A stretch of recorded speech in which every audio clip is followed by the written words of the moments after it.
Hello and welcome back to my channel. My name is Chris, and on today's video we're going to review a fragrance from the House of Chanel.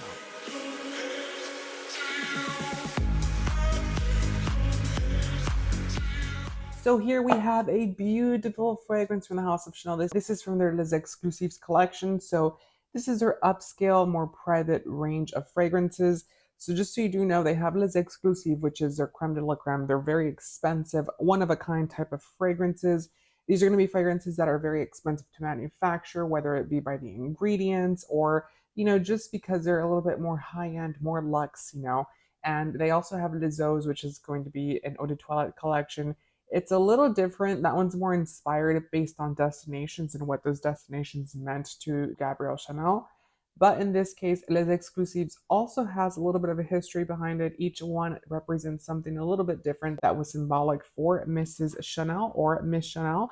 And here we have Coromandel. So this is what the packaging looks like. As I said in my Sycamore video, I am not a fan of the actual packaging for Chanel. I'm going to be straight up. I do love the fragrances. The juices are incredible, very, very unique. They're one of a kind, but the packaging itself, to me, at least in my humble opinion, is not, symbolic of the price point that we're paying here. But this is what the box looks like. It's a very simple box, which I could understand that. I can understand a very simplistic design.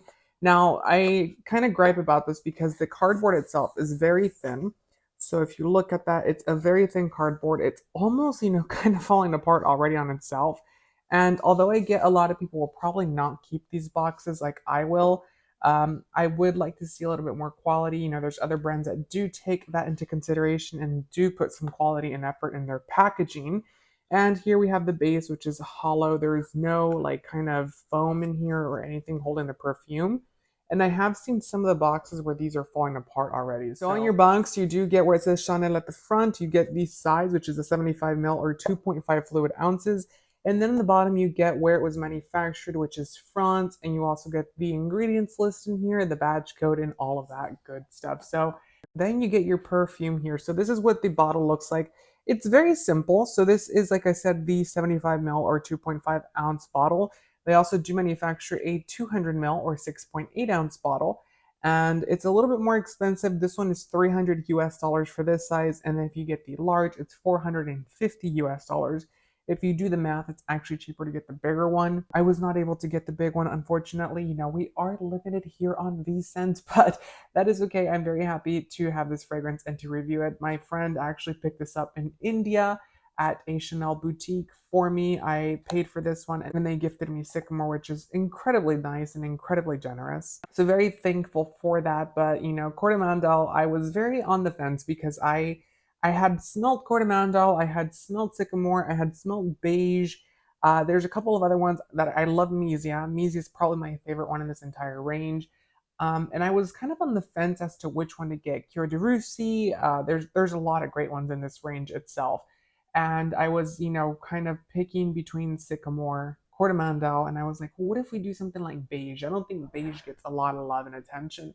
But I don't remember smelling Beige. Beige was launched the year that I worked for Chanel, and I remember it being very hard to get at that time. And then I never got to really, smell it because I ended up leaving Chanel. Long story short, my friend texted me and said, Beige is very, well, beige. It's very simplistic, it's very boring, it's very bland. I think the most unique fragrance that you've picked was Coromandel. That's what he said. And I was like, I agree. It's very, very different. It's very sexy. It's very on the fence. So it can be masculine and it can be feminine. My partner says that it's very feminine. In my opinion, it falls kind of more masculine, but that is up to you. There's some notes in here that might fall on one spectrum or on the other. But to me, it's a true unisex fragrance. I think anyone that loves a deep, sexy, sensual fragrance will love this one. But so that's what the packaging looks like. Again, you get some information at the bottom as well as where it's manufactured, the batch code, all that good stuff. At the top, you get your CCs. And if you take this cap off, you get the CCs inside as well. A cool thing to know, because I have actually heard that these get, counterfeited, which I was not aware of. On the inside, you get where it says Eau de Parfum in there. And it is very much centered. It's almost a very faint type of font in there. And you also have to look at the placement of the label itself. It has to be kind of, lower. I've seen some people say that when they are manufactured or counterfeited, they have the sticker a little bit higher, or it's, kind of wonky, and, the font and stuff. I would say that, typically you can tell by the sticker itself if it's, original. I'm not trying to be mean here, but Chanel doesn't really do a really good job with their stickers themselves. It's kind of like, I don't know, it's kind of like an afterthought there. It's not really, taking a lot of time and consideration into it. So here I have the Eau de Parfum formulation. The original Les Exclusifs collection was launched as Eau de Toilette, and they did reformulate two Eau de Parfums. So the original Coromandel launched in 2007. Then we got this reformulation in 2016, which was a reformulation by the in-house perfumer Jacques Polge and Christopher. I cannot pronounce his last name, so I will insert it down here below. They both did a collaboration to rework and remanufacture and reline this entire line to be eau de parfums, which made it more expensive. Yes. Did it give more longevity? I don't think so, because the eau de toilettes actually lasted quite a bit. In my experience, they lasted almost as much as this, if not more, but that's a different time. That's a different era. And obviously, some ingredients that, could be used in perfume then are no longer able to be used now, because things change so frequently. But for the top notes for this fragrance, you're going to get bitter orange, neroli, and citric fruits. And in the heart notes, we're going to get patchouli, orris root, rose, and jasmine. So you get that very beautiful orris root here. So if you don't know what orris root is, it's essentially the root of the iris plant or the iris flower. So because of that, you're still going to get that kind of like lipsticky, powdery type of vibe, but it's a little bit more earthy. It's not as floral as iris would be. Although I don't really consider iris to be a floral actual note. It's more of a powdery, baby powder type of thing, but it can kind of come off like a lipstick vibe. You do get that lipsticky type of vibe in here, but again, you get a more earthy, sexy, deep version of that. In the base, we're going to get frankincense, benzoin, amber, musk, white chocolate, vanilla, and it just lists woods. So that could be anything. I think there's a little bit of a sandalwood in here, or a cedar wood.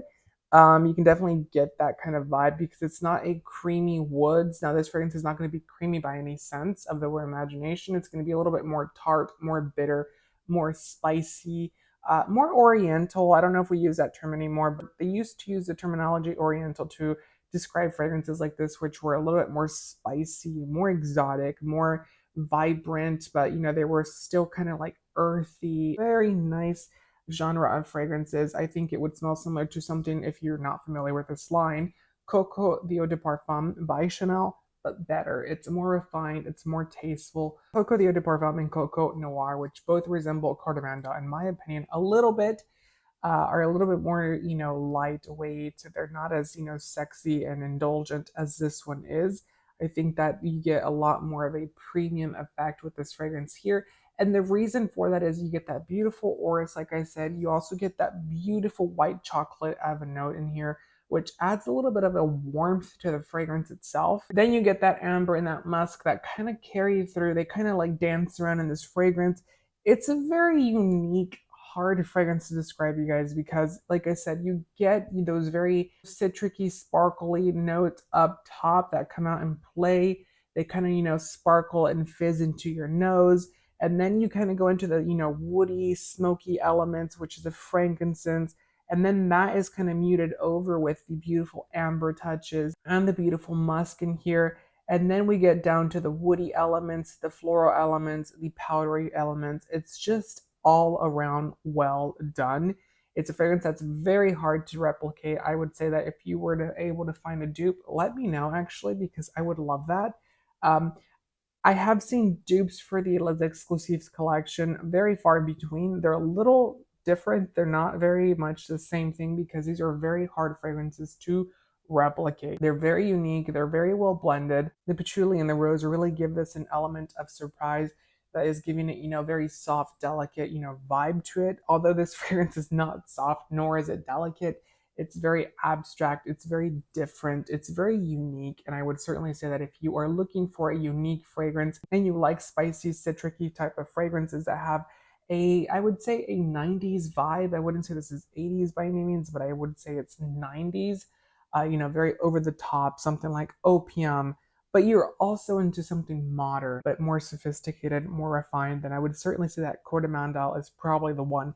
Now, I will say that to me, when I first tried this one, when I got this bottle, I have Le Lion, and I thought Le Lion smelled like Coromandel, but a little bit, too harsh. It was a more harsher version of Coromandel.